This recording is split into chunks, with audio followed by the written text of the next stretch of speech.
Water. It really is the lifeblood. Animals, human beings, plants need to survive.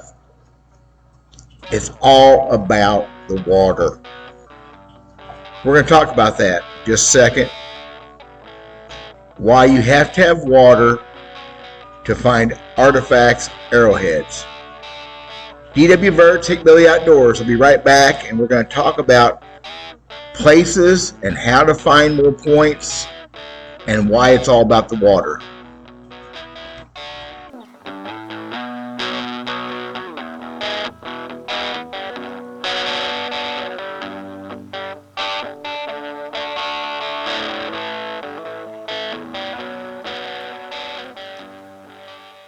First off, thank y'all for watching this.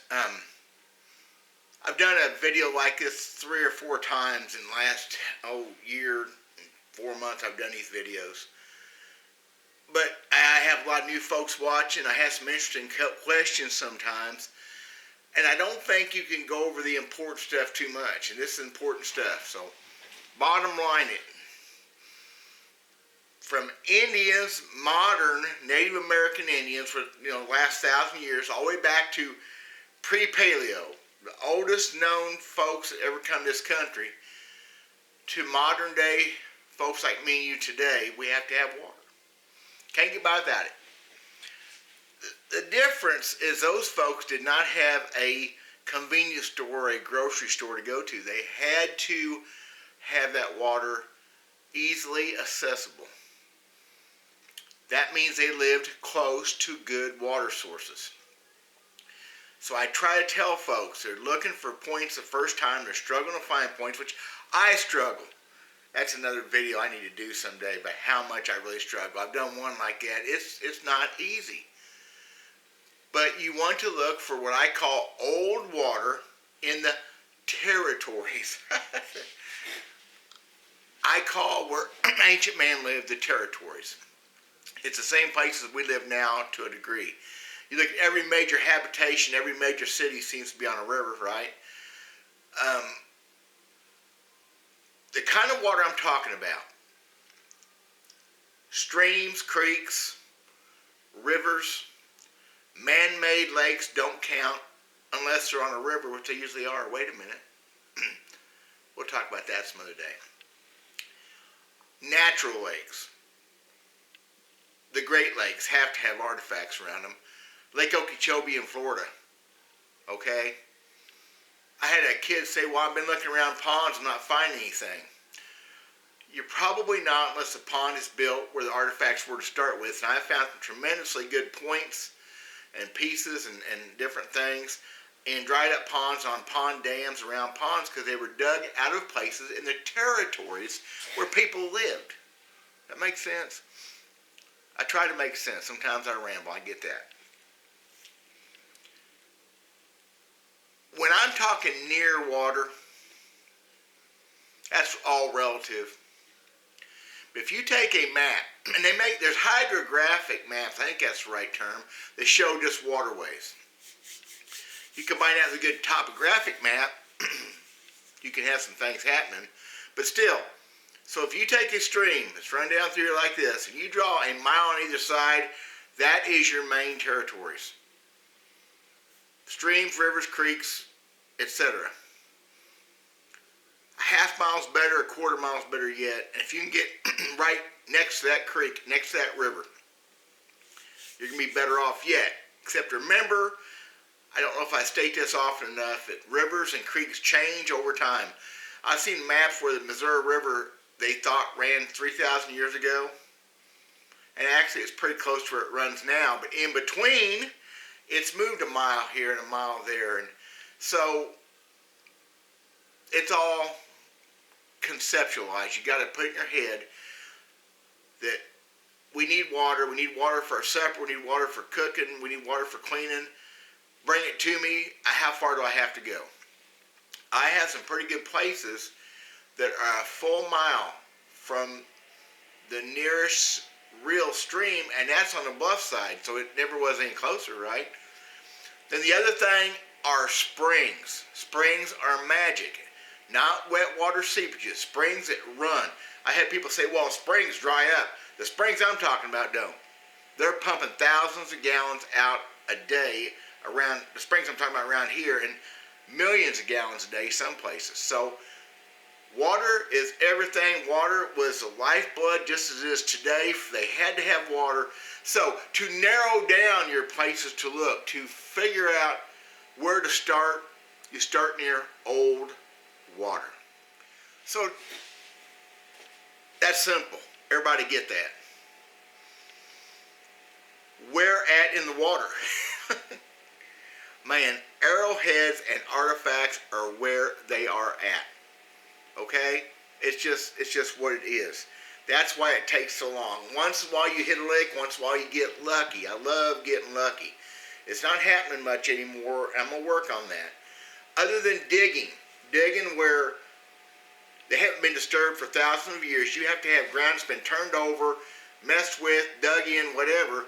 And since we do no-till farming anymore, man, the days of easy arrowhead hunting kind of went away. Now, once in a while, you'll find a guy who has tilled new ground, tore up new ground. He's going to have to dig it the first time. My best field a few years ago, 2011, 12, and 13, was crazy. It had been pasture for years, so the only thing that had ever been disturbed was trees pulled out at one time or another, which also brings up bunches of points. And it wasn't a very good corn bean field. He let it go back, and now it's just pasture again. I may do some digging in that area. But fresh dirt near water, house foundations, suburbia building. Someday I may do a video on the time we found over 1,000 points in a day and a half, and I didn't hardly bring any of them home. House construction in a perfect spot.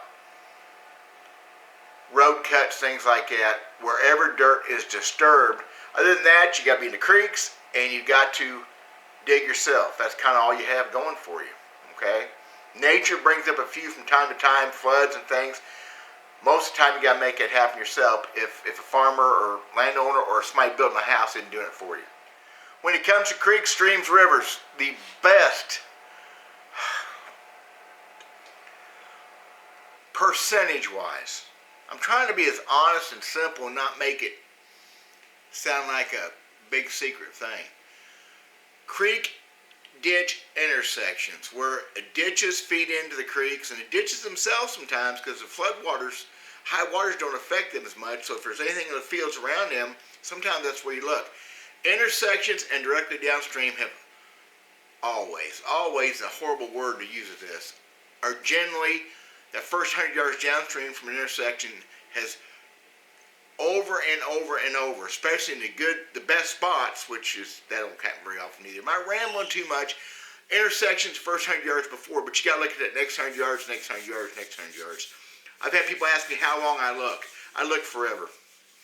You can't take it for granted that something didn't fall in or a tree didn't fall in and bring points in with it. You just can never, ever take it. You got to look at it all every time. You got to have places that have been more consistent over the years. So intersections of a ditch and a creek. Better, intersection of two creeks. I mean creeks, major streams. Intersections.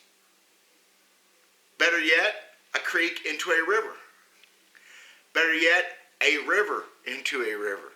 More water, more room for people, more room for food and everything. So that's kind of a coverall. Since I'm trying to find a cool place to dig, that's the kind of things I'm looking at. I don't have any river to river around here. I have creek to river, and that's the kind of things I'm looking for to try to find multitude of years of habitation, not just find a campsite that has some cool stuff in it that is there for 2 weeks. When you're on a creek or a river, the more bends the better for me. The long straight shots are not as good, although I still find stuff. You got to look at it. The bends are where things wrap around. That's like intersection. It changes the flow of the water, I think. And the next 10 points I find may be on mile-long straight stretches. But I don't like those long straight stretches. It makes no sense because you got the same size rocks on them straight stretches as you do on them curves. But I don't care. I find more artifacts in the windy places, in the bends. It's just where I find them.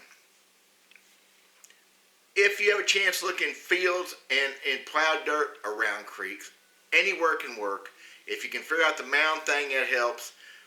I will take high over low every time, but high is hardly ever tilled and disc around here. The flat bottoms are what they do. So you take what you got give to you till it comes time to dig. I'll tell you a secret spot, well, secret, whatever. If you have a place where a river or creek does this, makes a big old bend and comes back on itself, that's your spot. So many times. Not every time, but where it makes that big old bend, I mean it may be a mile circle and comes back on itself, somewhere in there is a tremendous place to look for points. I look on the outside too, but I like that inside. I think they're protected. Not that they're warring people. That was later on. The points I'm looking for. They're too complicated.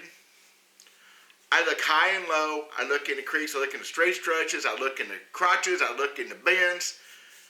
I've learned enough. I especially concentrate on those focal points where things come together.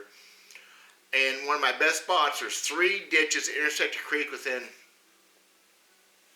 250 yards of each other. 3 ditches. And actually, a 4th one that comes in the other side. And that stretch and down below it has consistently, over the years, gave me more stuff than any other stretch like it I've ever hunted. There's so many places to look for points and artifacts. And you've got to look at all of them. The real trick is to be versatile, to be willing to change and move and look at different things in different places. Don't get hung up on any one spot or one area. And I've learned, in all these years I've done this, I've learned in the last years I started doing these videos, how minuscule a place has points. My neighbor, my buddy, has a ditch. We call them a creek. It's not really a creek. There's very little water ever stays in it. It's not a hard bottom, it's a solid rock bottom because it's not, well, there's a solid mile of creek from where the headwaters are to his place, a creek, 1 mile, so there's no room for it to fill in. I've never found an artifact in that creek. I found broken chips and flakes. The landowner before him found a full groove axe there once. But his property is covered with debitage. We cleared off a food plot, chips and chunks everywhere, and he dug up a little, just drilled a little spot to plant seed for a food plot for deer, and come up with a broken tool and a hole tool, and they're old. I am amazed at that little bitty creek with all the major water that's nearby has had habitation. I'm not really sure I can wrap my head around that yet. I'm not going to dig there, I don't think, but there's stuff everywhere you go. There's flakes and debitage. So you've got to keep your mind open. I had never dawned on me that maybe that creek was bigger. I don't see how. It's a mile. It starts by my house. It starts across the road from me. I don't get that. But that's part of the magic of it, isn't it? You don't have to get all of it. Hope this helps y'all, the new people. Diligence, hard work, a lot of time in it. Hunting the territories where ancient man lived. When you're driving down the road towards a creek and you look, here's a creek down here, you look up, there's a house built on top of a knob near the creek. They found stuff when they put that foundation of that house in. They find stuff in their garden to this day. We live the same place as ancient man lived. The trick is finding those cool, out-of-the-way places, find a new field that's been tilled, find where they pushed out a bunch of trees recently, where they logged something, cut a new road through. Anywhere dirt's been disturbed in the territory is a good place to look, and if it don't work, go to the next one. I'm trying, y'all. God bless. Good luck with your hunting. We'll talk at you later.